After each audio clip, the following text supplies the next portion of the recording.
Beauties. I'm Dr. J, your high performance leadership champion, guru, passionate expert, whatever you want to call me.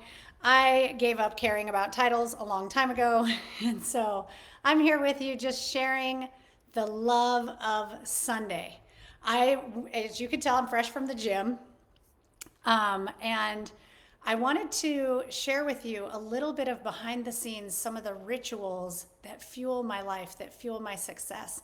This week, oh, it's been a little bit of a doozy, I'm not gonna lie. It's always people, right? People can make life a little difficult. And this week was no exception to me. But I got my new friend here. This is my optimist. So it's something that I've chosen to bring out in my coaching with my clients to just remind them I'm finding myself having conversation after conversation about dealing with difficult people. And so I want to share with you a few lessons that I've brought into my own personal life this week as I navigate some challenges and uncertainties, and also bring into light some of the conversations that I've had with my clients, as well as the best lessons. Because literally, I went to church this morning and then the gym, so I fueled my soul and spirit and then fueled my body. And we're going to talk about that later. But I wanted to bring in my little optimist and just remind you, let's hop, hop, hop optimistic. Be hop, hop, optimistic during this time together. There's a lot that's happening in the world, right? And a lot of things that are negative. You want to come on up and share? There's some positivity for you right here. Look at those little cuties. Hug your pets, hug your animals. Remind yourself to be just like them, right? Loving beings. Just emulate the behaviors that they do. Just love and lick. Just kidding. Don't go licking people. Let's not do that. But just show genuine love and light no matter what the circumstance. That is my challenge to you this morning. So I want to share a little bit about the world and how we respond, right? When we're in a world that's filled with volatility and uncertainty and we're navigating change, what is the number one emotion that people are met with? It's either fear or anger. And those two emotions are a very low vibrational space. So if we think about 0 to 1,000 and our vibrational frequencies, the highest vibrational frequencies, I always teach my clients, get your gals. It's gratitude, authenticity, and love. Technically, authenticity is the highest vibrational, followed by love, followed by gratitude. But ALG didn't spell something that's easy to remember. So get your gals, gratitude, authenticity, and love. And when you can root into the most authentic version of yourself and choose to show up amidst challenge as the best of yourself, not the hurt version of yourself, you will make yourself proud. And that's what we're going to talk about today. And that behavior leads to the way that you behave and lead in your business and in your career. The lower vibrational space of anger, frustration, resentment. I have a lot of my clients that are feeling resentment because they're outworking those around them. And they're feeling resentment because they're missing out on life. They're missing out on joy. They're sacrificing their fun. And I'm here to tell you, I want you in my free masterclass this week because high performers have a different strategy. They don't sacrifice their joy and fun. You can have your cake and eat it too, my friends. So that low vibrational state, when we're in that, we've got to do things to bring that up to a higher vibrational state. So I've had a few really hard days. And over the past few hard days, my heart's been hurting. And I could sit in that sorrow. Thanks to Brene Brown for counting all the emotions, all 87 of them. I did sit in those for a while, and it didn't feel good. But it's okay. I honored the fact that I'm feeling the feels, and I also have high performance strategies in my life, so I'm not going to stay there forever. I'm also going to use Daniel Kahneman's thinking fast and thinking slow and say, okay, fast thinking says, let's eat cake, let's sleep, let's skip the gym, let's, in the olden days, drink alcohol, right? And now my newer self says, think slowly. Let's think beyond this one decision, right? I now know that alcohol stays in the body, poisoning us, leading to depressed states of being and anxiety for at least 72 hours. So I wasn't going to turn to that. Sugar. I did actually turn to a little bit of sugar. And then skipping the gym. Not an option for me. I've made that commitment and I did not skip. Caffeine. MRI studies show that caffeine will stay in your system, keeping your limbic system lit up because your body knows it's being poisoned. 1 cup of coffee This study was done with MRIs. 1 cup of coffee, only one, will stay and keep your limbic system lit up for 3 weeks. So instead of choosing, my old self would have had some wine, cheese, chocolate, slept in the next day, feeling miserable, and then went and had a Starbucks. My new self knows that is going to lead me to a state of toxicity, depression, anxiety, and poison. And both of those things are designed to be highly addictive. And so they would have kept me, I would have had more of them than I intended, right? So that 1 glass of wine becomes 3 or 4. That 1 beer becomes 4 or 5, right?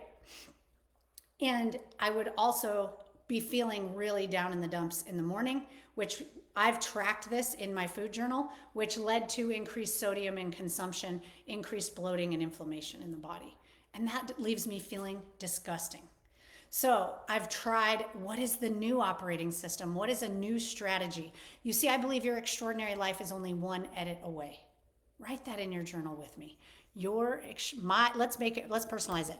I'm going to type it with you. My extraordinary life is only 1 edit away. And I want to offer you today, just reach out to me.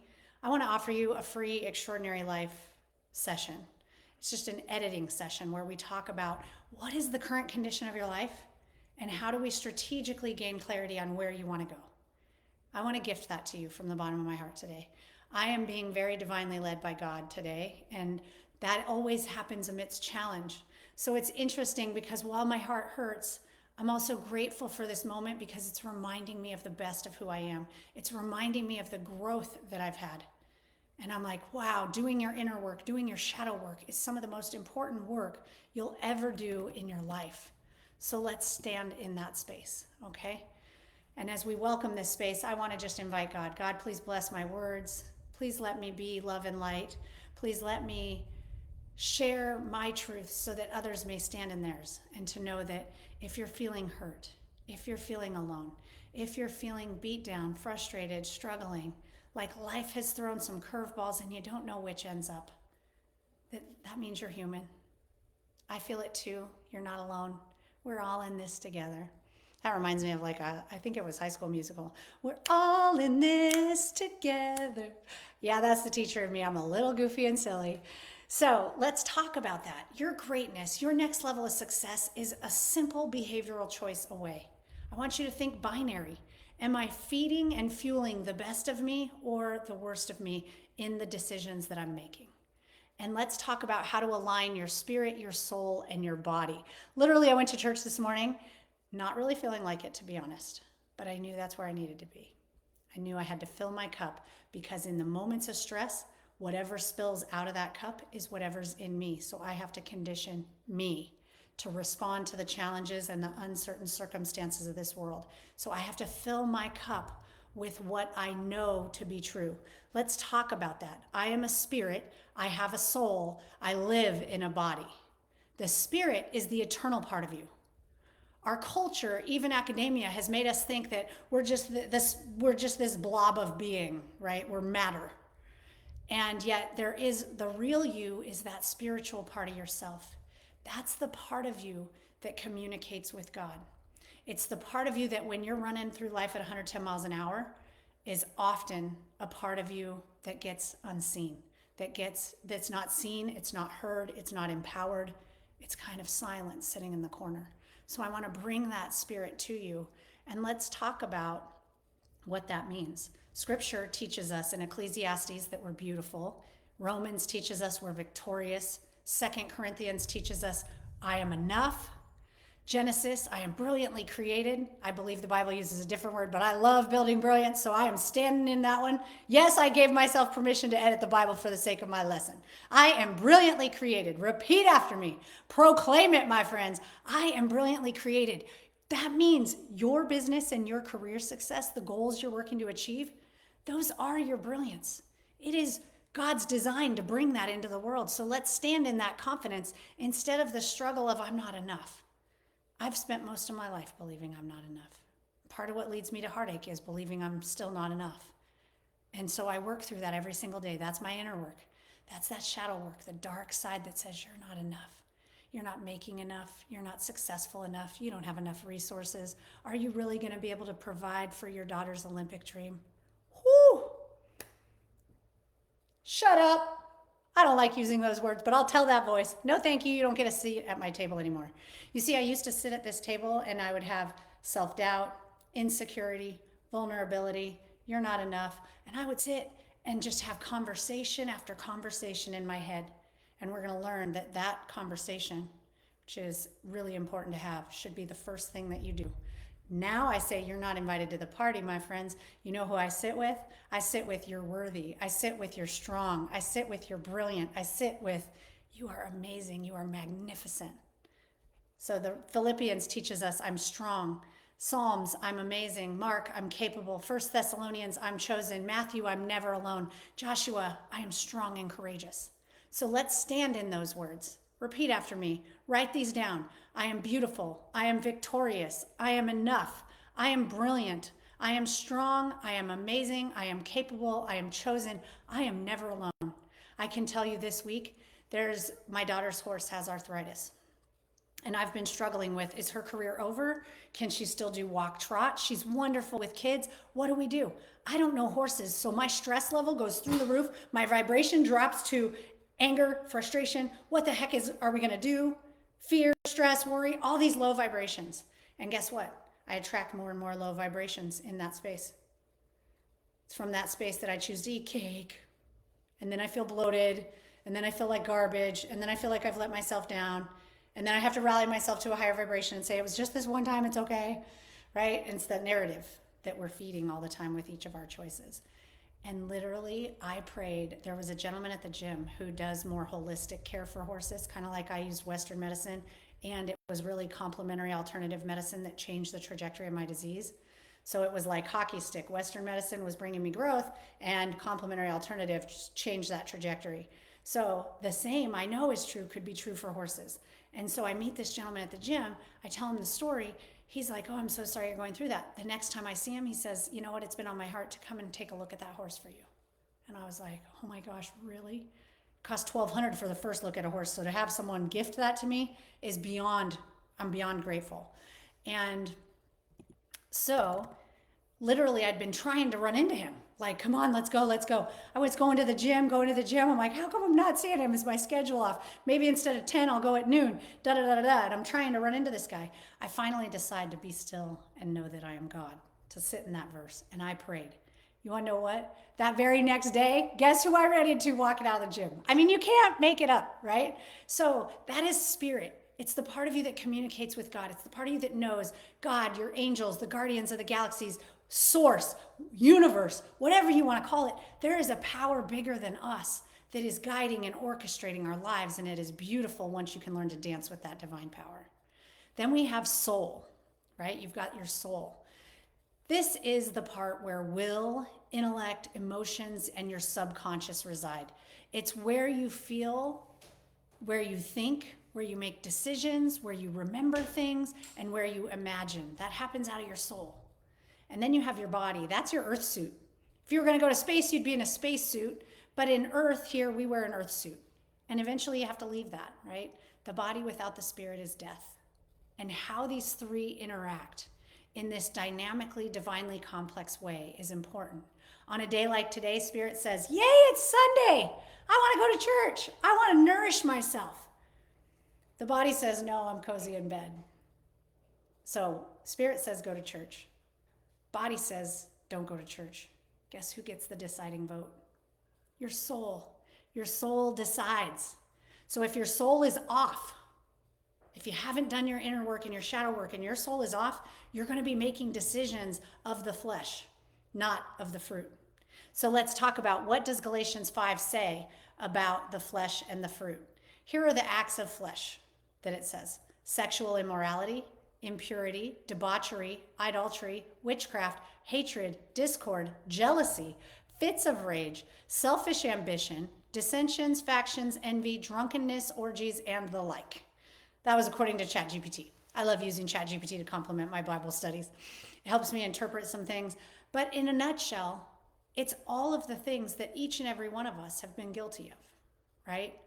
Whether that's pursuing something sexually that doesn't make sense for us, being impure in our thoughts, thinking bad things, worshiping things like people who are in a position that we admire or who have possessions that we admire, feeling a sense of hate or dislike towards things, being jealous and envious, getting into that fit of rage. Sometimes it happens if someone drives just a little too slow or just the wrong way, right? And we get in that space where we're angry. I get that way with my daughter sometimes. I'm like, you better have your chores done when I get back from the gym or else, right? It doesn't have to be fits of rage in a massive rage. It can be minor rage, right? It can be selfish ambition, things that you want for yourself, not for the best or good of others. Can be being envious, being drunken, right? Remember, alcohol is highly addictive. So likely you're not going to have one drink. When you make the commitment to let that first drink across your lips, you know damn good and well that's going to become multiple drinks. That's by design. That's not your fault. It's not you lack discipline, you lack self-control. It is you are enduring a moment that is designed to be highly addictive and derail you.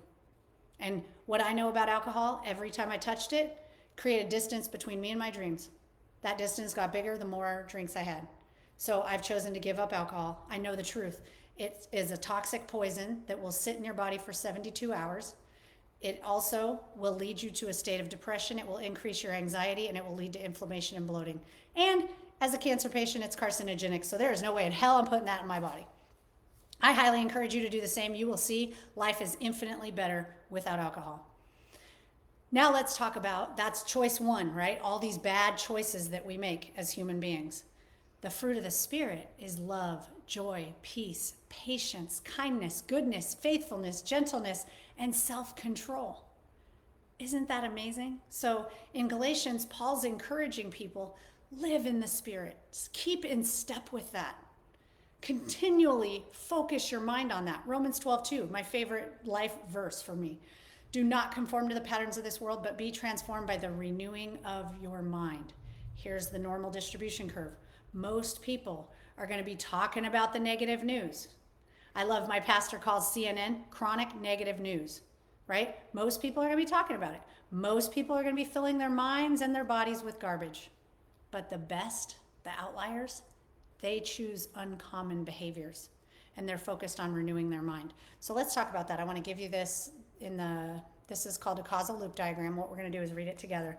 When we have this inner conflict that exists because of our spiritual selves living in a volatile world, we end up creating for ourselves a state of stress and anxiety. That state of stress and anxiety leads to more inner conflict. And when we stay in this cycle, that's when we make decisions based on the flesh, because we've got our blinders on. If you put blinders around your eyes, literally, you can't see that there's greatness because you're so focused on the truths that are negative. Okay, and I want you seeing a more holistic view, some of the good things that are happening. That over time, that's what this indicates over here. This little hash mark indicates a time delay. We form an identity. That's called the worst of ourselves. I want to introduce you to the best of ourselves. It's another diagram. This diagram begins with inner peace. And that inner peace leads to, what do you see here? Love, joy, compassion. So this week, when I felt hurt, I chose to respond from love, joy, and compassion. Not exactly joy, but definitely love and compassion. And I chose to see myself in that person, because here's a lesson that I loved learning alongside one of the best behavioral analysts in the world. We don't see people as they are. We see them as we are. So let's get this straight. Hurt people hurt people. So in my hurt, what is my natural behavior? My fallback behavior is to go and cause hurt, to build walls, to get angry, to go and talk to somebody and get really frustrated about what's happening. But I didn't choose to do that. Why? Because I know this. I want to be green and growing. So with that, I want you to think about getting your spirit and soul in alignment and your body. When we condition ourselves, we've got 4 areas I want you focusing on this week. biological, psychological, social, and spiritual. Okay? Your biological is simply your hardware. It's your body and your brain. Feeding yourself great foods, focusing on your fitness, making sure you're moving constantly, keeping those endorphins going, getting enough sleep. Psychologically is how you think and how you talk. Your thoughts become words. Your words become actions. Your actions become your character, and that becomes your destiny, my friends. So how you think and talk, and mostly how you think and talk about yourself and to yourself. Over 70% of us believe we're not enough. This is your software, right? The biology is your hardware. Your psychology is your software. Social, those are your relationships, your connections. They're the things that bring stress and joy in your life, right? And then spiritual is your number one. How are you nourishing your spirit? For me, that's going to church. It's connecting with other believers. It's making sure that I'm getting my spirit aligned with God, that I can feel the voice of God working in my life. So, what does your soul need to make these great decisions? Right? Remember, the soul gets the deciding vote. Your spirit says, yes, let's align with the best of us. Your body is typically a little reluctant, right? It's that flesh decision that's of this world. And our soul is what decides. How does the soul make that great decision? It's with a compelling vision. That's one of the number one leadership skills that great leaders have to build for high levels of leadership. When you're first beginning your leadership journey, your first leadership skill that you need to develop is self-awareness. The second skill is more managerial, how to manage and relate and emote to with people, how to motivate and inspire others. That's the biggest transition from being an individual contributor on a team into a leadership role, or from being a solopreneur into your first team. You've got to learn how to get things done through people. That's a really difficult leap to make. As you accelerate and advance, the most advanced leaders, the number one thing they need to know how to do is to craft a compelling vision. And that is one of the things that has led me to success no matter what obstacle I'm facing. Whether that was after divorce, whether it was being abandoned when I was pregnant, whether it was being laid off, or 2 days later diagnosed with a very aggressive high growth cancer. But that compelling vision, learning to craft that for my life and for my business and for my family and for my community, that is where my success lies. So I want to invite you to join me for my free masterclass that's coming up this week.